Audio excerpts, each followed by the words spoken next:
ইসরায়েলের নির্লজ্জ কর্মকাণ্ডের প্রতিবাদে ফুঁসছে বাংলাদেশ। রাজধানীতে বিক্ষোভ সমাবেশ।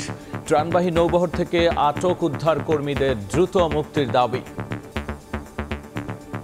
মুসলমানদেরকে মার খাওয়ার সুযোগ না দিয়ে যদি কিছু করতে না পারেন, আপনারা ওয়াইসি ব্যাংকে দিন। মুসলিম জাতি শহীদ হতে জানে, পরাজয় বরণ করতে জানে না। সুমুদ ফ্লোটিলার হামলার প্রতিবাদে উত্তাল বিশ্বের বিভিন্ন দেশ। সবশেষ জাহাজও আটকে দিল তেল আবিব। গাজার উদ্দেশ্যে এগিয়ে চলেছে নতুন বহর। আমরা একেবারে গাজা পর্যন্ত যাব এবং কোনো বাধাই আমরা গ্রহণ করব না। দেখছিলেন প্রধান শিরোনাম।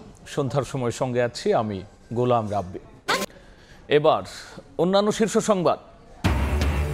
একদিকে প্রার্থী ঘোষণা, অন্যদিকে নির্বাচন বাধাগ্রস্ত করতে চায় কিছু দল, বলছে বিএনপি। একটি বড় দলের বাধায় আটকে আছে জুলাই সনদের আইনি ভিত্তি, অভিযোগ জামায়াতের। অর্ধযুগেও রূপপুর বালিশকাণ্ডের তদন্ত শেষ করতে পারেনি দুদক। প্রশ্নের মুখে জুলাই অভ্যুত্থান পরবর্তী কমিশন। নানা অজুহাতে ব্যর্থতা ঢাকার চেষ্টা, বলছেন বিশ্লেষক। পাচারের জন্য নারী শিশু সহ ৩৯ জনকে জিম্মি। কক্সবাজারে গহীন পাহাড়ে অভিযানে উদ্ধার, আটক ২। সুন্দরবনে দস্যুদের আস্তানা থেকে ৪ জেলেকে ফিরিয়ে আনলো কোস্টগার্ড।